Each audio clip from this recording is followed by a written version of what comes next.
What's up, beautiful people? This episode of the podcast is sponsored by Born to Rise. Born to Rise is an incredible foundation that offers a platform for regular people to share their heartfelt stories of how they overcame hardships and traumas. Born to Rise hosts annual events with guest speakers from around the world to come here in Montreal and talk. They are planning to expand across Canada. For more information, visit borntorise.net and stay connected with such a powerful cause. There's a big Born to Rise event coming up in the next few months in Montreal. If you're around the area, check out borntorise.net, get your tickets, and come and see what this event is all about. Are you tired of wearing the same old boring clothes? Don't you want clothes that represent something that you're passionate about, or just something that makes you and your friends laugh? Then go check out stylishremix.shop. They have super awesome t-shirts, hoodies, socks, and pillows with funny puns, movie references, and cute avocados to brighten up your wardrobe and make your style unique. Use the code name Chimps10 and save 10% off any and all purchases. If you want to get a nice gift for a friend, girlfriend, or whoever, they have a really cool t-shirt that's a Tyrannosaurus Rex holding a wine glass, and it says Winosaurus on it. So go get yourself a Winosaurus t-shirt today at stylishremix.shop with the code name Chimps10. Save 10% off that purchase and show the world that you are a Winosaurus. Welcome to Curious Chimps Podcast. I'm Nathaniel Pearl. And I'm Sami Sheva. And welcome. We here at Curious Chimps are law-abiding citizens. We do not endorse anything illegal. And anything we discuss is for entertainment and not information purposes.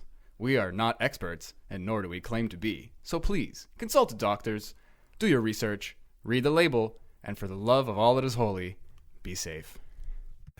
All right, let's talk about drugs. Curious Chimps.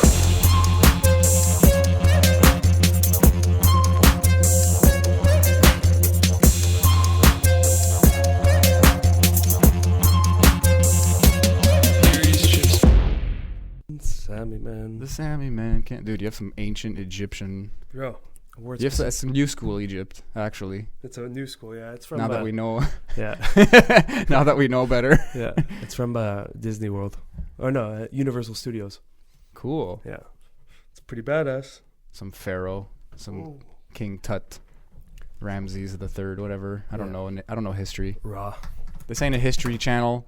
Is it? I ain't a historian. It's funny because last podcast was one of the titles was Ancient Civilizations, because we did a whole thing on Egypt. Well, we're curious chimps. Yeah. Exactly. We're curious about history. We're jacks of all trades. Jacks of all trades. Yeah, why not? Jack of all trades? Jacks of all trades? It's a jack of all trades. Jack, whatever. We're those things. We're just masters curious chimps, of none. Under that blanket, we're able to talk about whatever. Yep. I love it. We're geniuses. We set ourselves up for success. Yeah. And we have a disclaimer, so nothing we say you could take for literal. It's all it's for like entertainment the points. purposes. Exactly. It's all it's like the points and whose line is it anyway? Yeah. It doesn't matter. The points don't matter. Oh, this pen is fun. You and your pens, bro. Where's that crazy pen you had? Oh, the endless writing one? Yeah. It's in my pocket. Oh, yeah? It's good to flip, too, because it's just solid metal. It's so heavy. Oh, it's nice weight to it. I love it. You know when you're like a kung fu master and you like pick up a knife and you're like, ooh, it's well balanced or whatever. Like that's what I do with pens. I feel like you're good with nunchucks. Am I correct?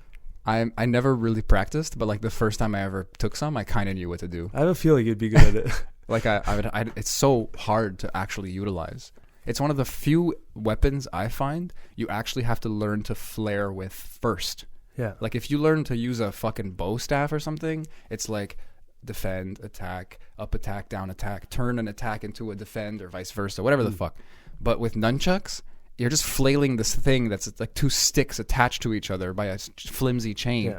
And even if you hit somebody successfully, you have to make sure it doesn't hit you back on the way back. So you just got to learn how to flip it and not knock yourself out. For and then you're like, so okay, now you can learn how to hit Yeah. people. For sure, so many bruises and like the damaged tissue from getting used to it. Yeah, there's this like, you know when you take a stick and you kind of like let it go behind your hand and you like catch it? If you can kind of just do that with nunchucks. Like you let go and the chain like jumps onto your hand and you can just kind of and then grab the bottom one. Damn. And then you can like it's really fun. No one uses nunchucks anymore. It's I not mean, it was maybe they do. Bruce Lee was like, I think he was promoting that shit like crazy in movies. I think he was just the man. Like even his like those things on YouTube where he's just like playing ping pong. I don't know if that's a real video though. I did some digging. I think it was an ad campaign for some product. And they just staged this whole thing. Because I saw that video, and for years I'm like, fuck, Bruce Lee's the biggest badass. He was playing ping pong with nunchucks, get some pro. But it turned out that was a staged fucking thing. But it wasn't even Bruce Lee, I don't think. Really? Like just a commercial. Yeah, it was like a commercial. I just remember like seeing it on TV when I was young, and I'm like, nah. They recreated it, but it's real. I don't know. You see his real stuff when he's in fights and stuff, and it's not like amazing, but he's very effective. Yeah. But then you see like, he puts they throw matches at him, and he lights them with his nunchucks by putting like a strip of sandpaper or something on the back. That's what he did. Yeah. Like that's like a trick, It's like he is doing that, but it's not as hard as you think. It's still very impressive, but it's like when someone puts a nail through their fucking nose. Yeah. You're like, that's gross, and I don't know how to do that. But they're not actually putting a nail in their face. There's like a space, like that goes straight back into your nasal cavity. And that's the putting in. You could just put a nail in there. Oh. Like you see them, they take a hammer out and they lightly tap it, and it's like, cause they're not actually nailing their face. So it's like sleight of hand tricks, but with the face. It's not sleight of hand. It's like it's exploiting something that you don't understand. That's a better way of putting it.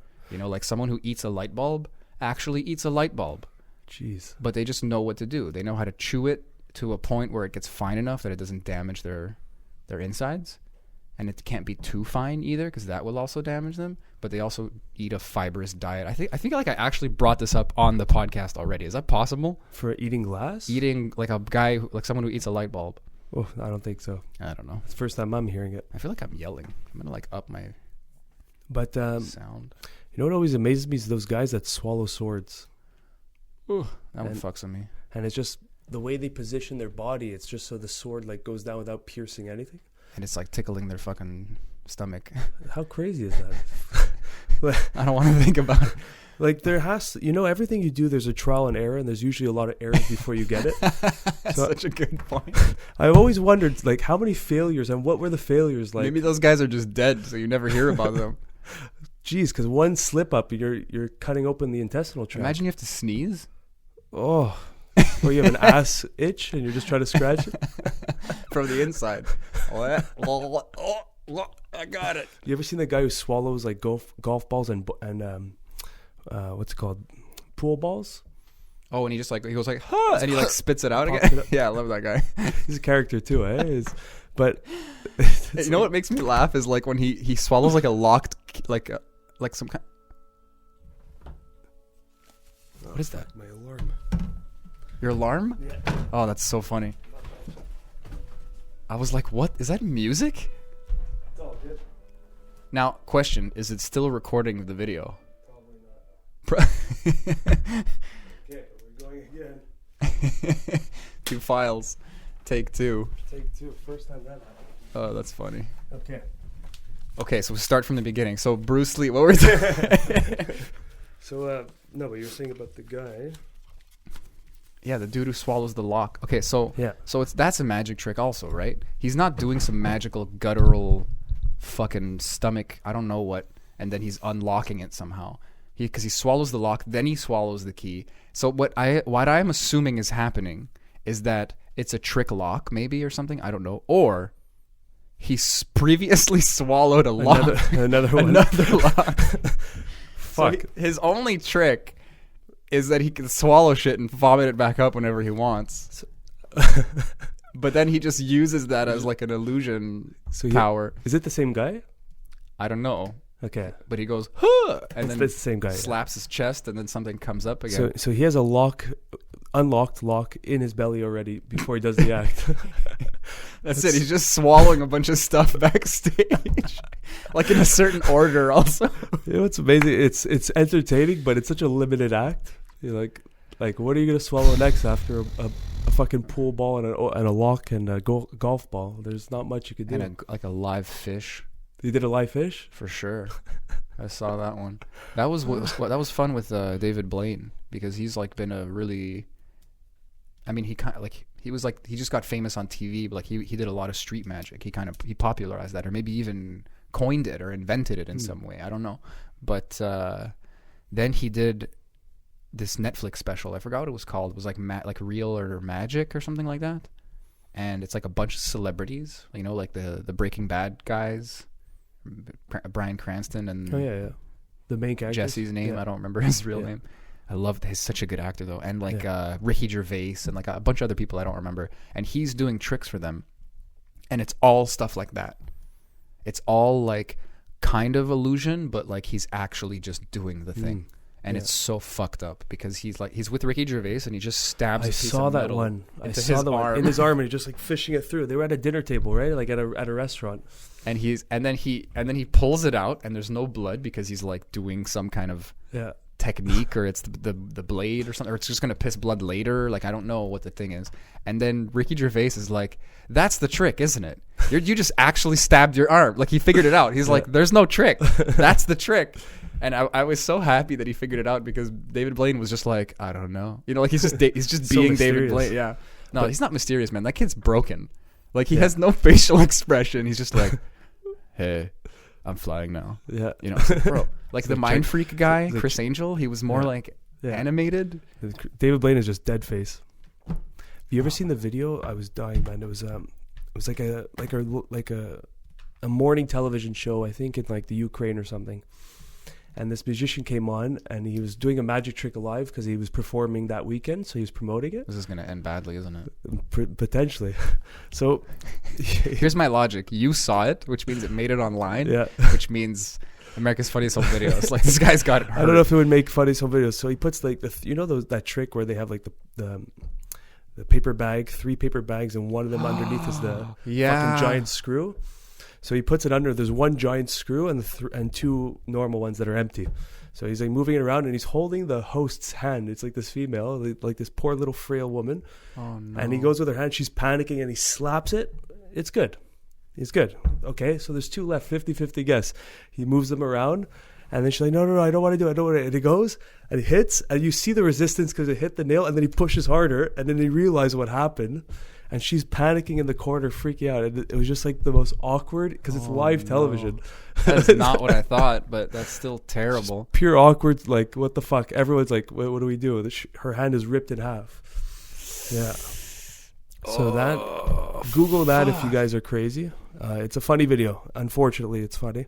It's that dark humor, but it's out there. You see some horrible shit sometimes. Like I see, there's these YouTube videos where it's just like one clip after the other. It's like this ADD entertainment, and there's that first hour, and we can hear it. That's a good test. Yeah. And sometimes there's that meme where it's like the end of the episode of Curb Your Enthusiasm, where there's that song. Oh yeah, they put it in everything now. Exactly. It's so funny. So there's some horrible thing that's like just happening in front of you, and before it gets really bad, it cuts, and there's just a and the credits start playing. But it's like sometimes it's like a guy with a crossbow, and he's like trying to shoot an apple off of his friend's head, and it just goes straight for his face, and then it just cuts, and you're like, that guy dead. What did I just watch? Like, how does that end? It's so you almost bad. Like half of you wants to go online and find it, and the other half of you is like, walk away, bro. There's no happy ending here. Man, it's so true. I see so many videos like that where it cuts, and I'm like, what's the story behind this? Is this person okay? Usually, like, when I check, they're usually okay, but sometimes it's just terrifying. I don't even want to look, you know? Yeah, man. I don't know. Sometimes it's like bad, but just cringy, and like no one died. Yeah. You know, like the how can she slap guy. You remember that? It's epic, man. Dude. I don't know the story. Like, why'd you go fuck off then? He's like, no, you. And the girl they're like on stage. It's like some kind of show. She gets like too into it, and she cracks him across the face. And he just fucking sees red and bitch slaps her. And every single man behind the camera, like 40 guys, just start coming up and stopping him and fighting him. And he's just yelling, how could you slap? Over and over. They were kicking his fucking ass too, dude. Man. Like, he was beaten She probably down. started getting mad at him, and then it became a fight, so they just all dogpiled him or something. I don't know. See, it's one of those where I don't want to know the background. because then it's gonna make sense. Like I want to leave it as mysterious it is and just enjoy it for what it was. Just laugh at it. Yeah, like I didn't get slapped. You Exactly. know? I didn't slap. I didn't get slapped. And then how could she slap? As much as I know about it, is that all I know is that I think it was a dominatrix show where she makes them do like ridiculous things to ridicule them. Maybe the first thing he said was, "No slap," and then she slaps and he goes, "How could she slap?" Like we don't know the whole story. It's true. That's it. That's the internet. You never get the full story. You get bits and fragments of information. That's life, G. That's true. That's life. Robert Anton Wilson. Yes, his initials spell out raw. He said, you don't see reality. You don't get to. Everyone has a reality tunnel. The grass is not green. I perceive the grass to be green. That's how there is no is. It's true. Which is a confusing sentence. Isn't he the one that made that language you were talking? E squared or something? E prime. He's the one? Yeah. I don't remember all the rules. It's like you can't say I. You can't say is. There's just no like declarative statements. Everything might be. But it's spot on though. Well, it's more accurate. And it's fun because he wrote entire books like that. That kind of reframes your whole way of thinking. I think that was his point. Yeah, he was a deep philosopher, and he was just like, there is no reality. You're perceiving your reality tunnel. That's your reality. That's another way of explaining a kind of collective consciousness, is like the direction we're all pointing our tunnels towards. Yeah. So that like I can say this is a round table, and then I can walk in here blindfolded and feel the table and go, this is a round table. Then someone else can walk in blindfolded, have never seen the table before, and touch it and go, yep, round table. And we agree on it with limited information. But we have previous concepts that will force us to see this a certain way. And he's trying to escape that. He's trying to be aware of the reality tunnel and say, what can we... I mean... I don't even know if he pushed it that far, but that's my question, is once you can start removing layers, it's like you can rebuild in a more honest way and start seeing shit for real. And then that's a lot of yoga for me. It's just like, what am I adding? What am I creating? And how much of that is bullshit? Yeah. And with the ayahuasca, with meditation, there's all these moments where it's like, oh, just music made me uplift. You know, ever since the ceremony, one big thing I have as a behavioral change is this, like, I have way more energy than I think.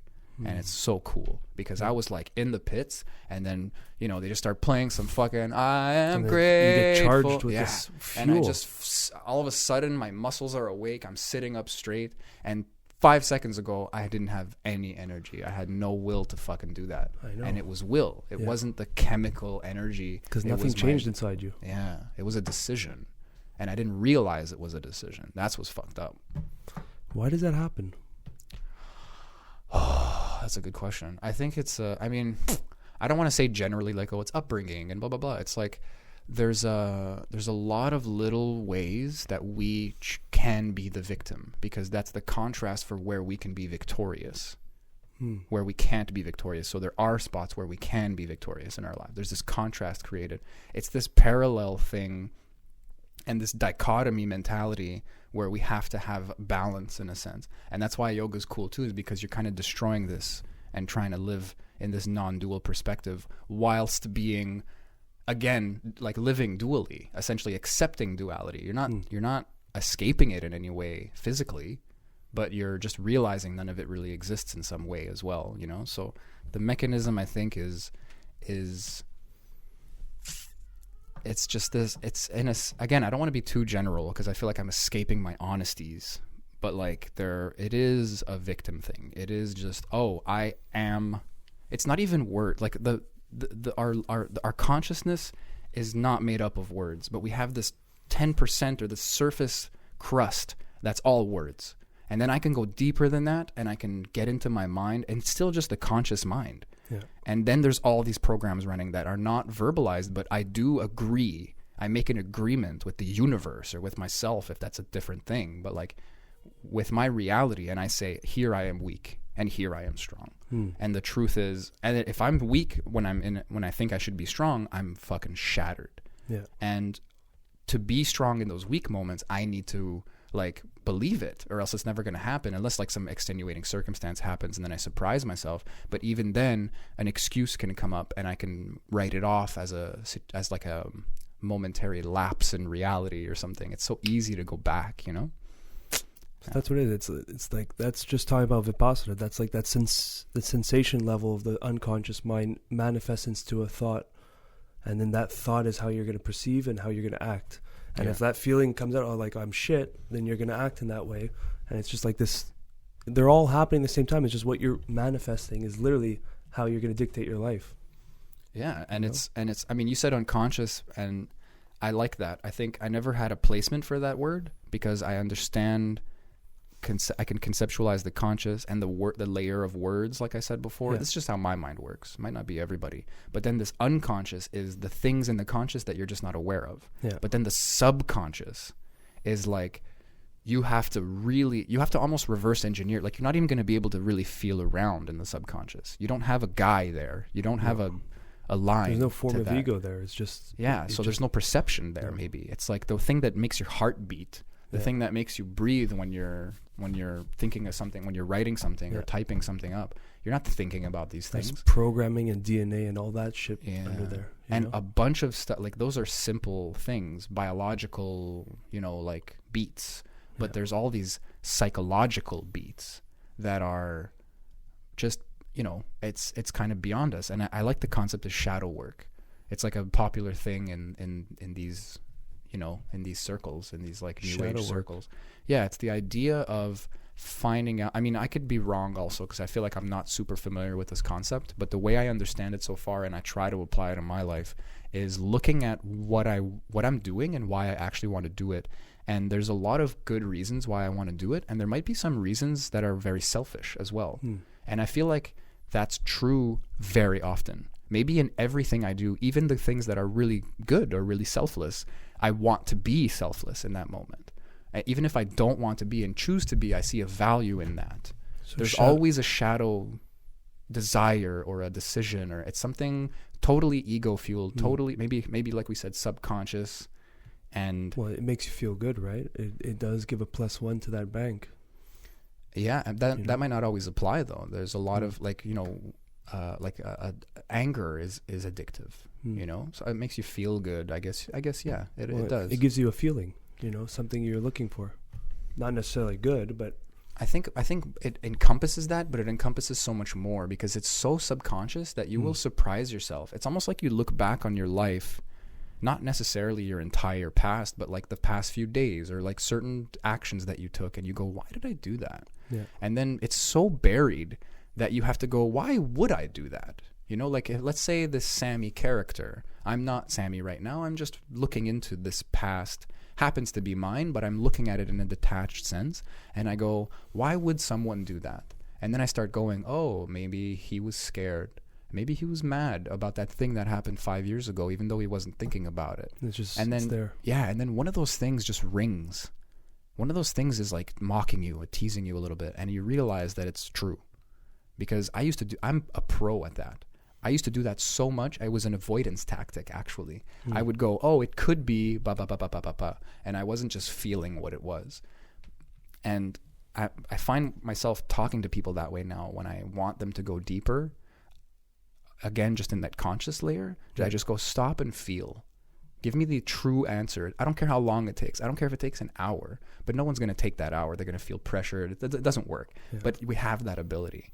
But this shadow work thing, it's like stopping and using your logical brain to kind of reverse engineer your actions and to kind of coax an answer out because it is buried. So this is, let's say, I said something to someone, then the shadow work will be me thinking of why I said that particular thing in that moment. Is that, am I putting like a reasoning behind everything I do?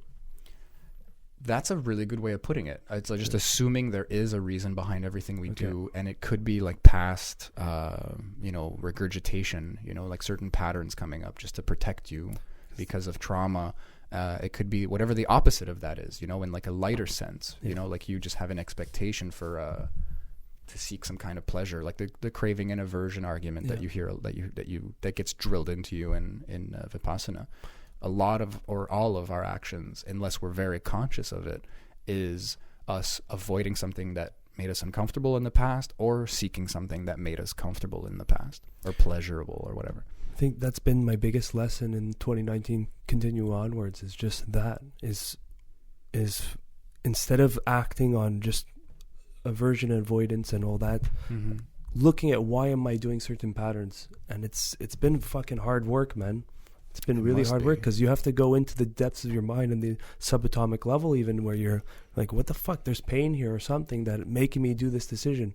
And for the longest time, I was telling you, it was like junk food was a serious fucking crutch for me. Mm-hmm. And like at the surface, I'm just ordering food and eating it. And then you go a little bit underneath, you're like, okay, I'm craving the food. There's like, it tastes good. It's making me happy. And then you keep peeling the layers. And then what's going on here? Oh, wait, you're feeling a little bit down. Why are you feeling down? You go lower. Feeling lonely? Okay, go lower. Feeling unfulfilled? And you keep pulling till you find insecure, out. Insecure, angry, afraid. Yeah. This like self-sabotaging feeling that you have, that we all have, and it manifests differently for everyone. But at the surface, it's just you ordering food and enjoying it.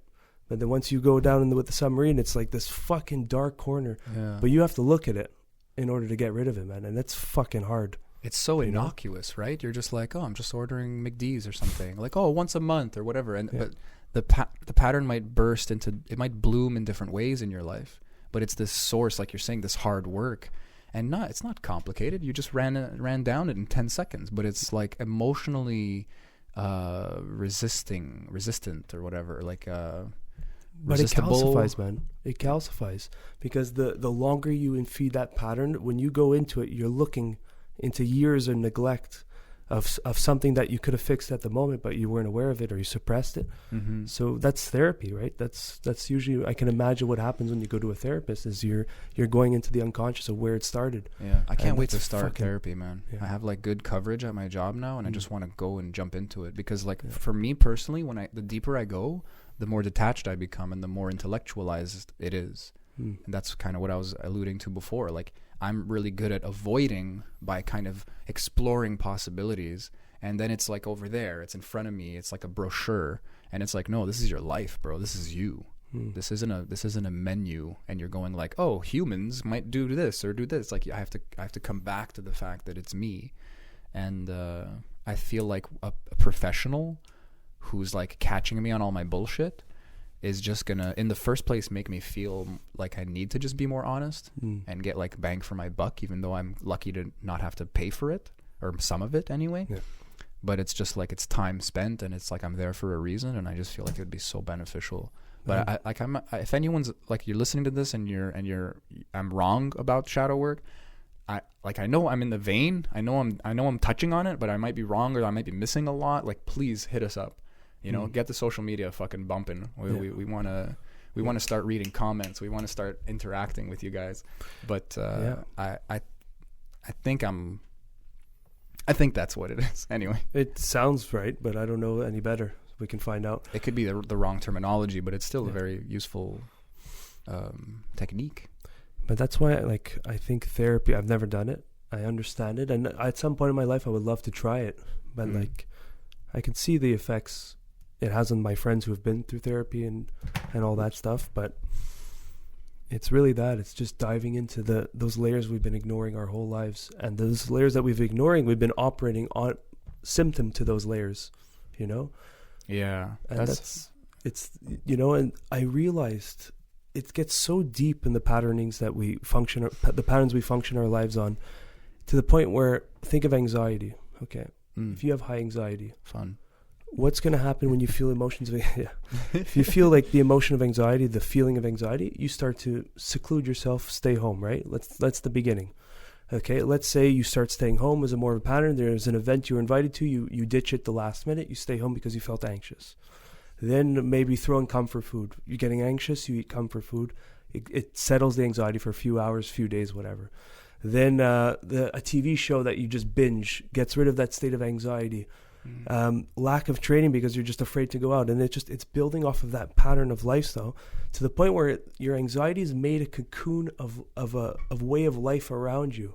So now you're a victim to your entire way of life because of that anxious state. So now it's not as simple as just go to the gym, you're not going to be anxious anymore. It's you're huddled around by this blanket you've created for yourself, and it's just deeper and deeper and deeper and more comfortable, and then like just fucking going to the gym or going cutting out that food is just such a task, you know. Yeah, a lot of forgiveness is needed. You know, I think if you go into some kind of shadow work or into like a therapy or something, I mean, therapy is guided by a professional, so I'm sure there's a lot of positivity there, you know, especially these days. There's so much more information. I would love to talk to somebody, honestly, but we should get a psychologist on here. Oh, we really should. I know a few. Yeah. Amanda. I know this girl, Mandy. I love her. Out. Yeah, no, I click with her so well. We're making this a meme. Amanda. I've met her like twice, and we're just like friends. Psychologist? Like, yeah, she's in. Wow. She's like still in school, but she's like really like she's like 10 years more in. You know, she's like doing stages and already working with patients and stuff like that. And I would love to get her on. She's just fun to talk to also. Sweet. But she knows her shit. Let's do it, man. Make that happen. I'm gonna call her up. Yeah. What was I saying? So there's that need for forgiveness to kind of progress forward, because now that you have this cocoon, like that's what Paul Selig's guides say, whatever you want. Like Paul Selig says, fear breeds fear. Fear gets you fear. You make a decision in fear, it's gonna give you a result of fear, like something made of fear also. Like it's always been hard for me to explain that, but I understood the concept, but you just explained it perfectly. One decision, it's hard to call it a decision. Like, it is a decision, but I forgive myself and I forgive others. I understand you're going through something in that moment and you're making a bad decision, you know, but it's just what needs to happen in that moment for you to learn, for us to learn. So you start creating this life that looks like that. And then to go to the gym has all these obstacles, because you've made, you know, like you don't even have a gym bag anymore, or you don't even want to go out because blah, or because this or that. Like, again, it's like I've always had a hard time explaining it, but you've set yourself up. You kind of have to go backwards now and chip away at this cocoon. And it'll take time, and that time is harder and harder for us to accept because of this like prevalence of depression and ADD. I think one is holding the hand of the other, because the more distracted we are, the harder it is to sit down, buckle down, to fix what we want to fix, to change what we want to change, to even realize we need to make those changes. You know what I'm realizing? Sorry. Just that the reason why it's so hard in today's time is I'm just seeing it's because everyone's in a fucking cocoon now. And the walls are so thick that communicating with each other about these deeper issues is so hard. There's no support. I mean, it's growing now. We're seeing more and more, even big names starting to poke through and bring more awareness to mental health and all these things. Yeah, of course. But imagine that we're all just sheltering ourselves into these balls of comfort, and from shielding ourselves from the expanding and coming out of the cocoon. Yeah, society pulled the rug under us, man. The way we evolved was to be that way, but to be in a clique, to be in a small group, or a big group actually, but a group nonetheless. But now we lost the group, and we still have all the instincts, and that's the description. That's the description of our problems. Is we're this animal, and we're completely out of our habitat, which is so funny and ironic and everything, because we're creating our habitat or our environment or whatever, but. You know, it's we're still young. We're kind of like an adolescent, or even preteen species, or whatever you want to call it. You know, considering like our potential. Just hitting the teens. Yeah, just hitting puberty. There's this book called The Human Zoo. I don't remember who it's by. I read it a long time ago, and it shaped a lot of the way I see this stuff. And it literally just described, like it set up the beginning of the book was a lot of like, this is why, like, humans are monkeys. We're fucking monkeys, bro. Look at how these monkeys act. That's how we act in these situations. Look at how these monkeys, just all these examples, and also like it goes into history and anthropology and archaeology. Like, it makes all these points to show, look, this is what I'm going to be talking about. This is we do act like this. And then it starts talking about how monkeys act in a zoo. Yeah. And then it starts comparing it to how we're acting in a city. And it's a little concerning, to say the least. I mean, it's very it's like morbid, actually, because it's like, we can't change this. You know, like, I got to go live on a fucking plateau mountaintop thing somewhere and just like be in a commune or something. Yeah. And I get none of the cool shit that I get to do here, but I'm healthier, I'm happier, I'm just, but you give up a lot. It's hard to rip out. I mean, that's like a uber cocoon. Yeah. Is like the karma of being born into this type of lifestyle, and as I get older, a part of me, again, a shadow desire or something, I just want to be successful within this realm. Yeah. I want the phone, and I want to be able to travel but come back and have the job and be better at the job, rise in the job, have the properties like Monopoly style, have the building, have the passive income and the whatever. It's all in this Western. It's in my idea of the Western society, that is not even in the West anymore. It's like taken over a lot of the world. Yeah. But what's fun too, I'm digressing a lot, though it's just interesting, that Western world is being filtered through Africa, India, China, maybe not China so much, but I mean, well, they're intrinsically, they're super connected, but they're very different. Yeah. But it has to evolve. It can't survive in a lot of places, and then there's this pushback, and that global society is looking kind of hopeful. I feel there's a lot of shit, but there's this. It left the West, and now it's changing, and it's coming back to us. I think so. It's cool. Yeah. I mean, anyway, I think we need. Yeah, I bounced around. Yeah, as I do. Yeah, but yeah, I hope so, man, and it's good to see that more and more people are coming out and just breaking the stigma of all these things. You're hearing stories everywhere now about how people go to therapy and depression, and like celebrities. The guy Tyson Fury, this boxer, fucking world champion, one of the best heavyweights to ever walk the earth. He's incredible. Talking about a few years ago, he was alcohol addiction. He was ready to kill himself, and then just turned his life around and went back to boxing. Like we need more of that, and we're seeing more of that, which is beautiful. We're gonna get it because everyone is fucked up. There's so many stats of like suicide rates and stuff, and it's the lies. It's too much. It has already. to plateau. It's too much already. The bullshit we're fed. It's just everyone's seeing through the crap right now. You know what? You can't lie about. I mean, like, there's weird circumstances and conspiracy theories, and I don't mean that, but I mean in an honest sense, you can't lie about death.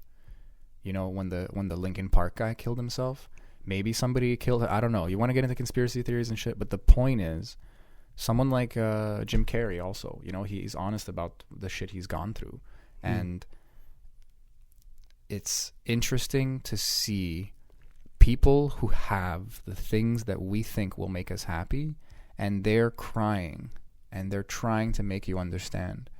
Maybe. But I thought it would make me happy, and the fact is we're just human, and there's something fundamental that we're doing wrong to ourselves and to each other, and that needs to change for us to be happy. Not the bank account, not the fame. Yeah. Nothing else works. There's some self-love. Like Bo Burnham has a song from the perspective of God. I don't remember what it's called. All of his stand-ups are genius and weird. But he says, if you want my love, the love has to come from you. And he's talking as if he's God. And he's saying, like, I don't give you... Like, the love is... Like I said something, God's love is always mutual. Remember that? Like, that's what I meant. Yeah. There's this fundamental thing that's like in Buddhism and yoga and Christianity and all the religion. Like, it's there, and we talk about it, and we just don't believe anybody because it's like, nope, my reality tunnel is right. And then now we have enough fucking celebrities who are killing themselves, even though they are notorious. Like, they're awesome in our eyes, and to them they're like, I don't deserve to live, or I can't anymore, or whatever the emotion is in that moment that is so acute and so chronic as well that they're just done. And it's like, what, we're waking up, man. We're really waking up. And it's crazy because when you reach that celebrity status, your cocoon has changed a little bit to the point where if you wanted to outreach and talk to people, it's not even a viable alternative anymore. People don't look at you as a human. You can't just go and just talk to someone in the street normally. You're going to be bombarded with paparazzi, bombarded with fans. It's just, you've actually made it to this peak where the isolation has to be even stronger because you're a god status to some people, which is insane. In a way, it must be a lot worse. Yeah, in a lot of ways, actually, because it's like, wow, I made it and I still feel this way. What's wrong with me? And I have no one now. Like Johnny Depp has like probably 4 friends. Yeah, and an army of people that are like Johnny Depp Incorporated. You know, like fucking guards, publicists, and managers, everything, man. And that you can't do this because it might have this effect on this demographic, and like it's literally his life is controlled by how he's seen in public. It's funny to think something like the Illuminati is like natural for humans. Yeah, because like just at that level of celebrityness, I don't know the English word. Celebrityness, I like it.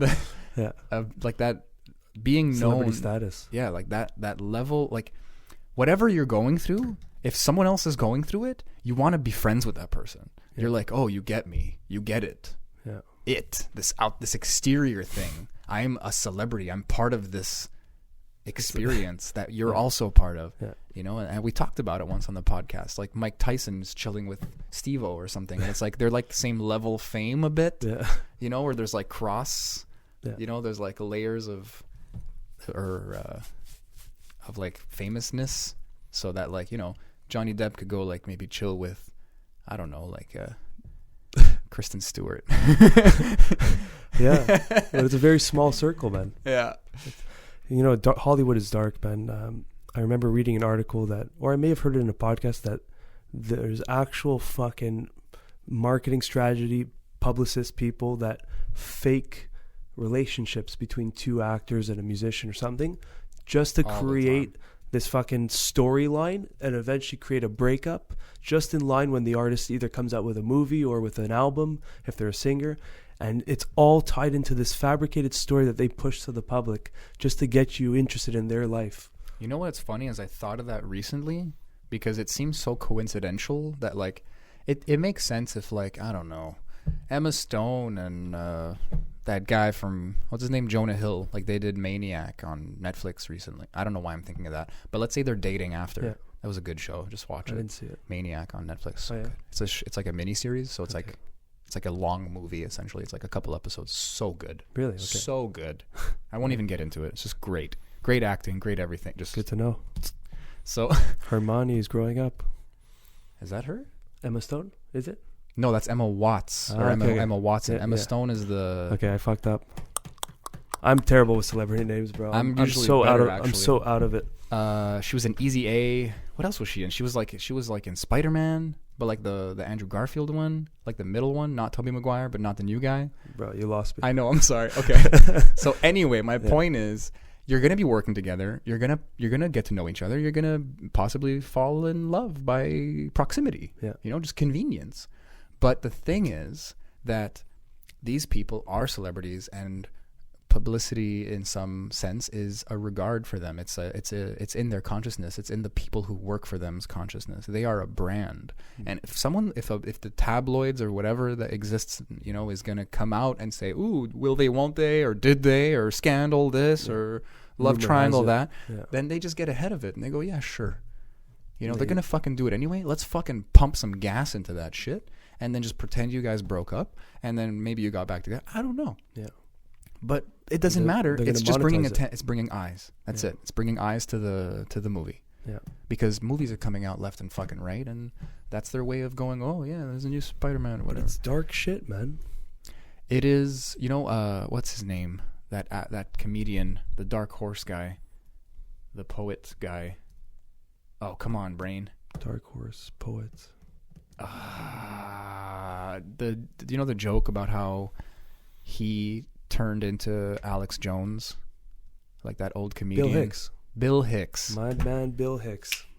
If you don't know Bill Hicks, go on YouTube right now and just search anything Bill Hicks. But him too, he's a bit he of is like Alex Jones, though. By the way, I'm convinced. Confirmed. Yeah, I'm convinced. That's an ongoing internet meme, and it's true. Oh, it's funny, but they look alike. But I don't. Anyway, I don't want to get into it. How did Bill Hicks die? Bill Hicks is Alex Jones. Cancer, I think. Cancer. That's what they say. That's what they say. Anywho, he said, Bill Hicks, him too. It's more of like a one man show. Like he's an intense stand up comedian. Air quotes, exactly.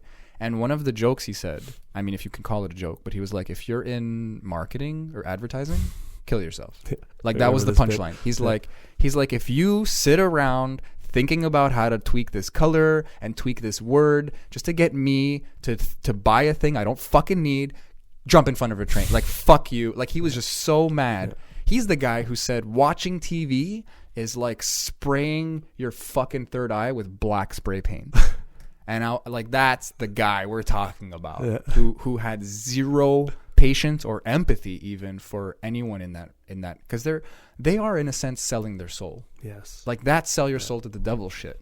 You literally, and the devil's money in this case, or security or whatever. You know, we're all in this world. We're all trying to make a buck. I don't judge them, but but it's you're giving up something to get there. You know? Exactly. Something human, something fundamental, something that we're forgetting, and that's making everybody fucking depressed. Because there's an us and them there. Have you seen the Black Mirror episode, the newer one? Sure I have. It was one of the new ones with... Bandersnatch? I just like saying that. What's her name? The Miley Cyrus. Yeah. I didn't really like the episode, but the underlying theme was fucking terrifying. She's a pretty good actress. Yeah, I enjoyed it. Yeah, I thought it was a little bit childish at the end when they're all saving her. Like, oh fuck, man, I'm dying for happy endings. Yeah, that's true. Especially in that show. That's one of the spoiler. Sorry, I mean it's a rough ending either way. Yeah, that's a good point. Yeah, if you haven't watched Black Mirror, get on Black Mirror, and it's not our fault for spoiling it. But we can at least warn. It's the Netflix era. You know, it's true. I haven't seen the last season of Stranger Things yet, and that came out like a fucking 7 months ago. I won't spoil it for you. But you got to get on that. But yeah, that episode fucked me up a little bit because you see the behind the scenes and like it's not even her anymore. It's that was brand. Really deep too, deep cut, man. Yeah, I mean that's not what that expression means, but like it just the her family, the public face of her having a manager, like a momager sort of, who's like her aunt because her parents died. Yeah, and then how they fucking hate each other. I mean.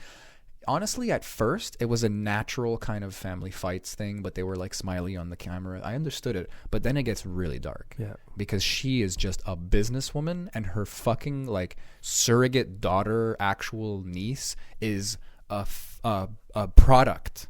Yeah. And I was like, I mean, you just love to hate those characters, right? Like Joffrey from Game of Thrones. Like I props the actress because it's like I wanted to fucking lace you.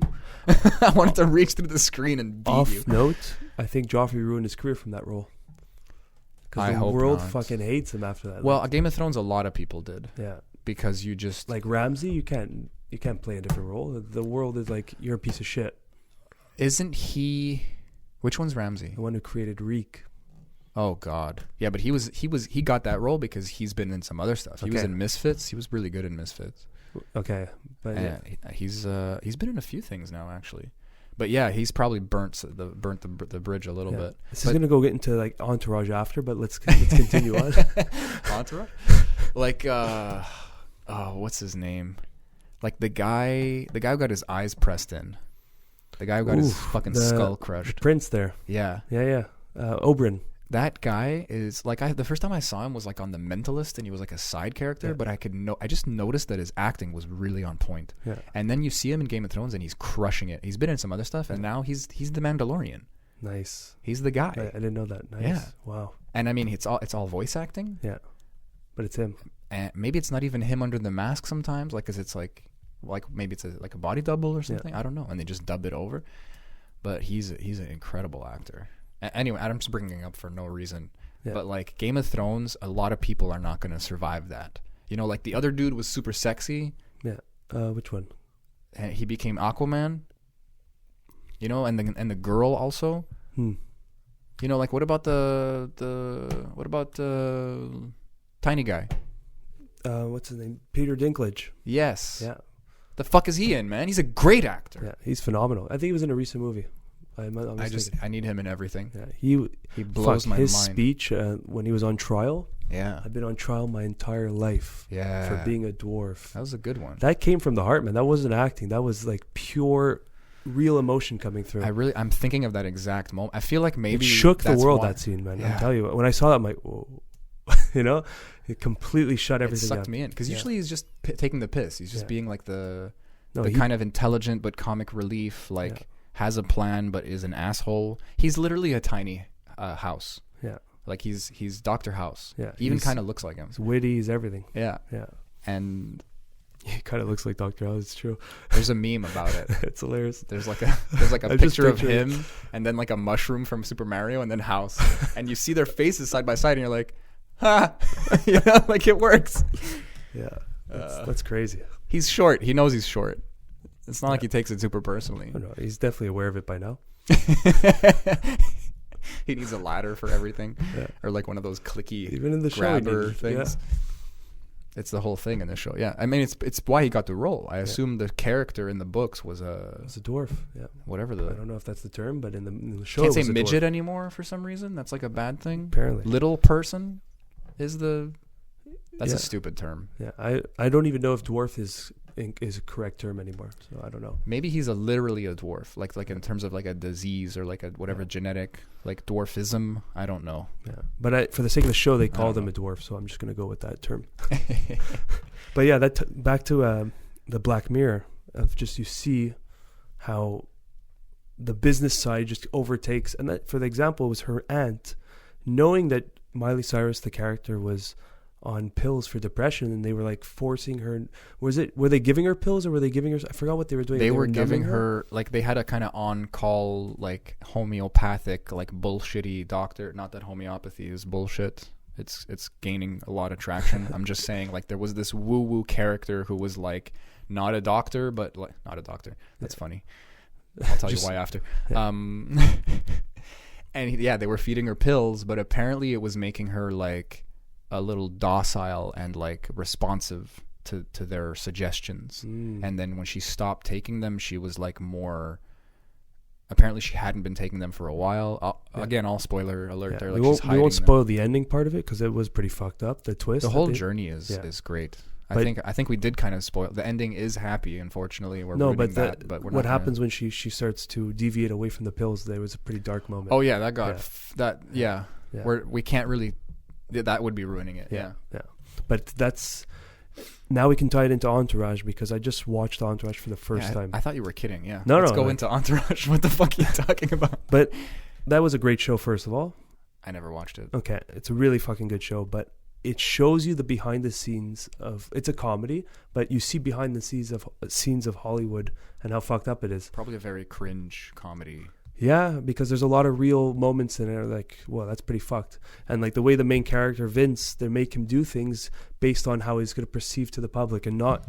And he keeps saying like, I don't give a fuck if I live in an apartment in the Queens. That's where I came from. I want to do this movie because I love acting and I love this script. And they're like, oh, it's a terrible movie. You should do this movie. And like you see how, yeah, you want to do your art, but there's a reality to how the public perceives you, and we have to feed that because you have a marketing team. So it's a very fascinating show, man. When you look deeper into it, The Baby and the Monster. Remember Yeah. I talked about that? Yeah. From what was that book called? Creativity Inc. Great book about the guy who founded DreamWorks or something, or Pixar. No, it's Pixar. Yeah. The cover is a silhouette of Buzz Lightyear. Oh yeah, is it? Yeah, it's weird. He's gonna like conduct an orchestra. Yeah. It's a very strange cover. But anyway, he talks about this concept. It's a really good book. He talks about the baby and the monster, and he says the baby is like your creative side and like your need to express yourself and or the idea for the business, whatever. But then the monster is the business. It's the business side. It's the fact that you need income. You need people to know. You need to know your demographic. You need to know all the boring shit. You need to know all the statistics and is this even feasible before we even get started? Let's crunch some numbers. Like all that business side stuff. Yeah. Is the monster. And if you don't feed the monster, it will eat your baby. That's the trick. You got a baby and a monster. Everybody does. Every idea, everything is like that. And this guy's baby got too big and the monster got hungry, or whatever. I don't know. The analogy falls apart a little bit, but he got too famous for his own good. The monster got too big and he had to keep feeding the monster before it ate the baby. I guess, that's it. It's the business side of it, right? Because his art became so big. Because like if you look at someone like Nick Cage, I can't think of a really good example, but Nick Cage is a perfect one because he just takes everything. He's like a working actor, and there's a lot of working actors out there who are not nearly as famous as Nick Cage. Bruce Willis is not a working actor. He got into some action roles and he just coasted. I mean, he still did a lot of hard work there. Sorry, Bruce, but I'm saying, like Tom Cruise is like a movie star. Like it's not the same. Their star Nick status, Cage, it's different. Yeah, he's just been in so much stuff. Grinding, yeah. He just says yes, man. He just goes yes, yes, yes. Yeah. And there's a lot of actors out there who are like, you know what, I turned this down and then I did this and they said it was going to be bad and my publicist and my agent, but I did it anyway, and it ends up being something like Fight Club or something, where it's like maybe they didn't know what was going on. They didn't know what to do with it when it first came out, but then everyone fucking loves it now. You know, or it becomes a cult classic or something like that. You ever seen the movie with the two brothers? The boxing one? No, it was these two brothers. They started robbing shit. No, not robbing shit. I think they started killing mobsters. It's a classic movie. The Boondock Saints. Yes. Dude, I love that movie. The Boondock. You know the story behind it? No. Bro, there's a documentary on the director. He ended up getting $0 for that movie. What? And he became fucking insane. He lives on the streets now. He lost his mind. They even made a second one, and it didn't suck. Yeah, the first one was incredible though. Yeah. You know how the movie got popular? It was released in stores. It was never made to film in theaters. I didn't know that. And then a couple of people started watching, like, holy fuck, this movie's amazing. And it's How spread. do you know this? Is there like a documentary? Yeah, there's a doc. And because years back, I'm talking early 2000s, I watched the Boondock Saints. My brother's like, let's watch this movie. It was a VHS. You know, we plug it in, and it was the craziest fucking movie. We're like, what the fuck is this? So we started. Willem Dafoe's in that. Willem Dafoe. The guy who played the Green Goblin. You know do you remember the movie Well? No, I never seen that. No. Do you remember the movie that movie Well? Yeah. It's not a Like, movie which called one's Well. I'm sure there is a movie called Well. I'm sure. Yeah. Yeah, pretty well in my mind's eye. Do you remember the cop? The cop. The Oh detective? yes. That's Willem Dafoe. He was in Spider-Man. He wears a dress at the end and shit. Yeah. Yes. Bro, he put on his music and he's dancing classical music and as he's like he solves figuring the case. scene out and shit. Exactly. That was a great. So that movie stuck. I only seen it once, and I'm talking when I was like 14-year-old Nate, and it stuck me up until now. I remember it because it was such a good movie. I love that movie. But when you hear the story behind it, it's even crazier how good it is. That is interesting. Because no one wanted to fund it. He was struggling to finish the movie. He finally got it finished. No one wanted to put it in theaters. Just released it, I think. There's and then so many stories like that, I'm sure. Yeah. But this movie went viral pre-internet, like before the internet was a thing. Like it's the early stages of viral. And then people were just like, whoa, what the fuck is this movie? You know? It was interesting, and it was like cathartic a little. Maybe for the right people also. Like these two brothers just like had a connection, and they were like working class schmoes in a restaurant or something, like in a kitchen, but they were geniuses. They could speak like 15 languages and shit because their parents were nuts and they taught them all this shit. And then they just go around like fucking lighting up gangsters and stuff, and everyone's watching like, yeah! Like there's so many movies like that now. But remember Rocco? No. Their friend Rocco. The guy with the beard and the long hair and the trench coat. Rocco was their buddy. And always got into shit. I do not remember. Bro, you gotta watch that movie. Rocco was a good character, man. Oh, man. Yeah, and the way they filmed it was like there was an action scene. They showed the outcome, and then they showed like the investigation, and then as they're figuring out the investigation, they rewind. You get to see it. And you see how it unfolds. Very fucking good movie, man. Yeah, I'm down to see that again. Especially when you know the timeline of when it came out. It's like this movie is way ahead of its time. Had that movie came out in this era, it would have fucking been blockbuster.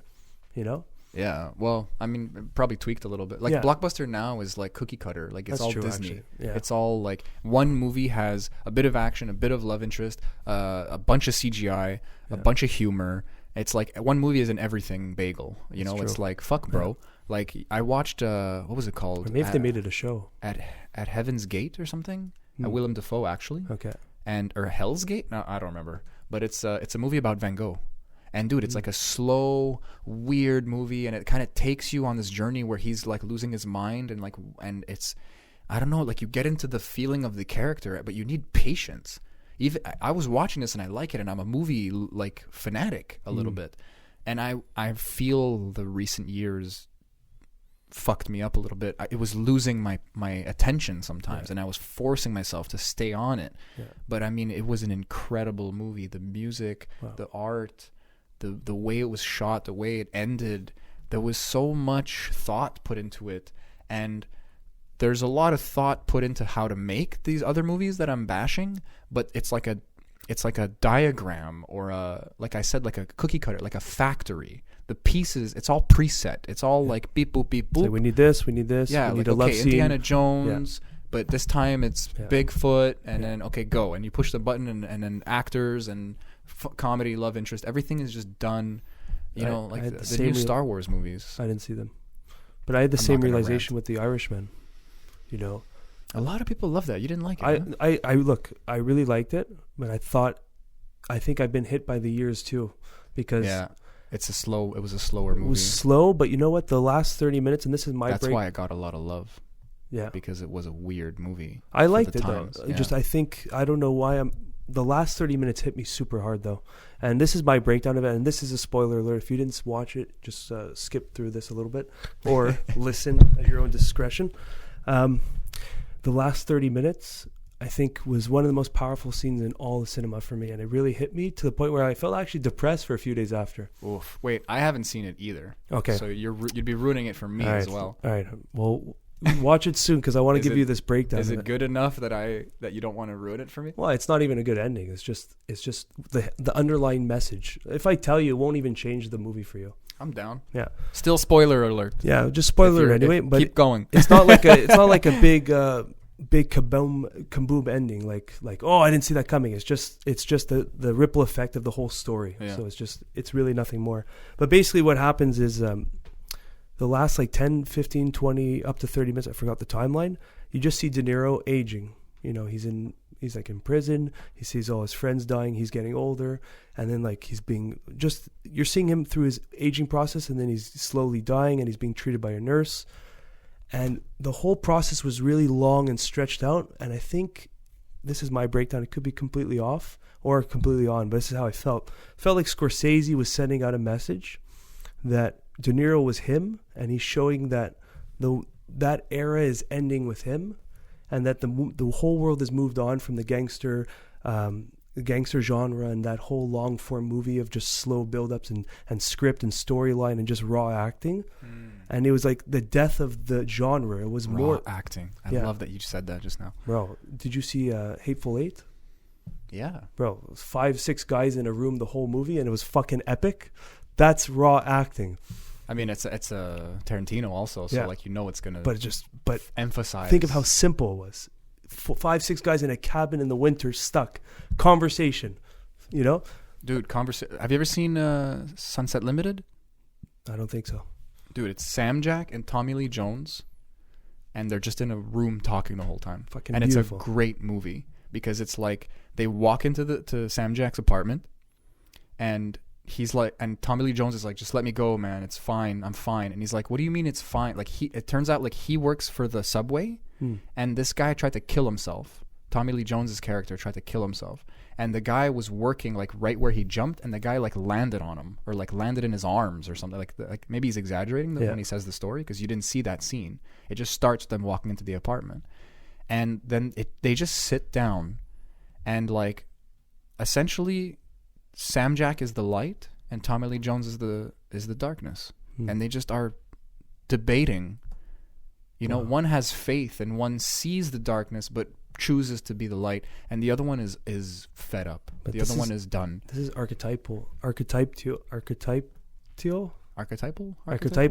storylines. This is way deeper than just two guys in a room talking.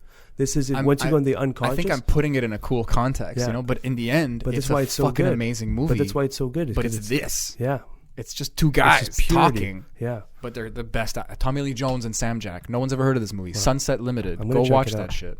But let me bring it back to my breakdown of the Sunset Irishman. But Dinner with Andre. It's another movie where I'm not going to let them do it. Dinner with Andre.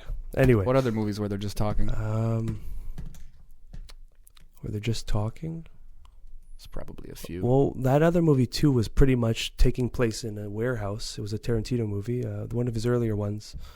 Reservoir Dogs. Yeah, there's a lot of talking. Great acting. All of his movies, a lot of talking. Fucking Pulp Fiction, bro. There was like a 20-minute scene in a diner, and it was epic. You know, pure dialogue. What were you gonna say? Irishman. Okay, you were continuing. Yeah, I was gonna. I thought it was called Boulevard or something, but it wasn't. It was Reservoir Dogs. Yeah. But so there was one scene. What a movie. There was one scene where De Niro was talking to his nurse, and she's like a younger person and taking care of him, and he's like, "You know who Jimmy Hoffa is?" And then she's like, "Who?" He's like, oh, never mind. Like, that was a scene. And I think that was a statement Scorsese was making to just say, like, the younger generation, because he's a very imagery-based director, and, like, there's deep meaning behind what he does.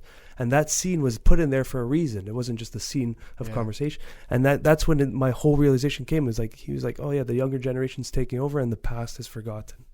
You know, the guy... And that's why he stretched that ending, because a lot of comments I heard is like, oh, skip the ending. It's not worth it. It's just long and boring. It was more for him, I guess. It was for him. It was a closure for himself. He's like, look, man, it's going to be my death soon. I'm coming to terms with it. And the genre after me is dead too. It was a very hard ending when you break it down like that. And maybe now seeing it through that lens, when you watch it, you might be like, holy fuck. For sure. It's going to mean so much more for him. Like, she doesn't know who Jimmy Hoffa is. Yeah. You know, she just didn't. And you see De Niro die. I know the name. Yeah. I honestly don't even know much about him. I'm as guilty as you are. He vanished. Yeah. I watched the movie, and that's the first time, really. You know? But that's... Google it, I guess. And that's it. That scene, you also see how De Niro's slowly dying and withering away with time. And it was so deep. It was really fucking deep. And I mean, it's true too, because I wanted to go see Motherless Brooklyn in theaters, and it's like, this is like a pet project by Edward Norton, and he's one of the best actors I can call out on, you know. And Alec Baldwin's in it, Bruce Willis is in it. Wow. Like, it looks like an amazing movie, and it was in like select theaters. It was like only at the Forum or something, and I missed it. It was like no one wanted to see it. It's like probably a slow movie. It's like a 50s like period piece or some shit like that, and everyone's just like, whatever. And all I hear is Ed Norton wrote and directed a movie, and like they all made it with their own money, pretty much, you know. And it's like he gets to play what he's good at, which is someone with like a twist, you know, like in Primal. I don't want to even talk about it because I'm going to ruin it. It was one of his first. He was so young in that movie, and he was already an amazing actor. Or like in that movie with De Niro where he like pretends to be like mentally disabled. Anyway, in this movie, he has Tourette's and OCD, and it looks fascinating because he's like depicting. I mean, he's just a great actor, and it's like he's the assistant of Bruce Willis, which is he's like a detective or like a private eye or something, and he goes missing.